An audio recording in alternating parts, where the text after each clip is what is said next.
Stoics are boring, aren't they? Well, the answer to this question depends upon our perspective. What do we mean by boring? For most people, the things that make life interesting are changes and challenges. If life remains humdrum and unchanging, then there's a chance that it will become extremely boring indeed. Life without change is life without purpose, without achievement, and without growth. Conversely, a life full of development, of new experiences and ever-changing circumstances is also a life of challenge and diversity. That's much more interesting. Stoics welcome change and they welcome challenge. They know that the alternative to change is lack of development, lack of learning. Stoics like me understand that the only constant is change and actively participate in both personal and social development. What we don't do is get upset by it. That's why others not used to seeing people unperturbed by challenges assume that no challenge has taken place, but that's inaccurate. Life is full of challenge. Stoics merely deal with it more effectively than most.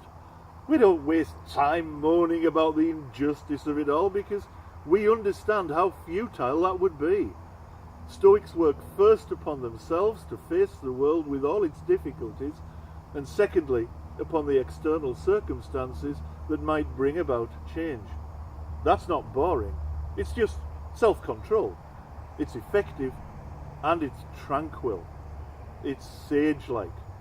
From the early days in ancient Athens, the goal of Stoicism was to become a sage, to achieve a state of mind, a state of being in which we're able to bear all that happens with tranquility and emotional, psychological stability.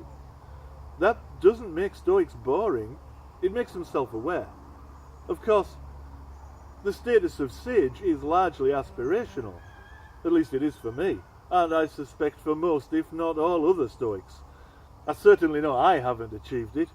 It's not uncommon for me to go several years without becoming angry, but I must admit to two occasions during the last few years when I did. One was during a conversation with an old friend about the UK's then current condemned government's policies towards disabled people. My outrage at the injustice of a vicious government got the better of my rational side, my ruling faculty, as Marcus Aurelius would have described it, and my control went right out the window. The other was at work, when a colleague from another team seemed far more interested in demonstrating his own ability to obstruct progress than in helping the mentally ill individual I was trying to refer. So I want to be clear. I don't pretend to be the perfect Stoic, nor am I devoid of passion the other way that people interpret boring. I am, however, much happier and much more effective than people who go through life without working on their emotional self-discipline.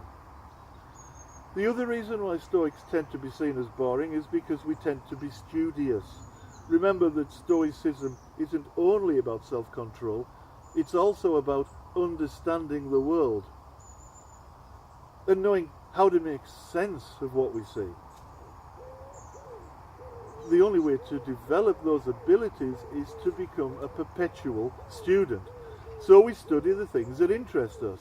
For my part, that means understanding scientific methodology and applying, so far as a layman can, the same rules of discovery and hypothesis to my own life.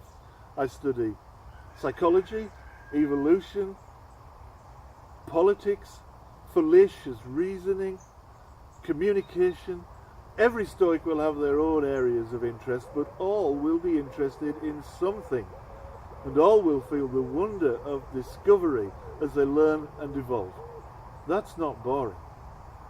Watching soap operas and having the same tired old conversations down the pub is boring. Cheap airport novels and superficial documentaries on commercial TV are boring, not to mention misleading. Endless consumerism, where perfectly serviceable items are replaced ad infinitum in a vain, possession-based quest for self-esteem and success, is boring. Drifting through life, repeating the same old grumbles about work, the boss, government, young people, them others, that's boring. Stoics tend not to experience the same emotional distress that non-Stoics do, and when we do get upset, we tend to recover tranquility more quickly. But how is that a disadvantage? Stoics still experience joy and delight, we laugh and we joke. Actually, we laugh more than many others precisely because we don't waste time being angry or upset. That's not boring, that's just happier. I'm Stuart Sorensen. You can find me at www.mindthecaretraining.com. If you found this video useful or helpful in any way, please feel free, share it around. And while you're at it, if you click on the little character icon in the middle of your screen right now, you can subscribe to the channel. It would help me a great deal if you did. Thank you very much.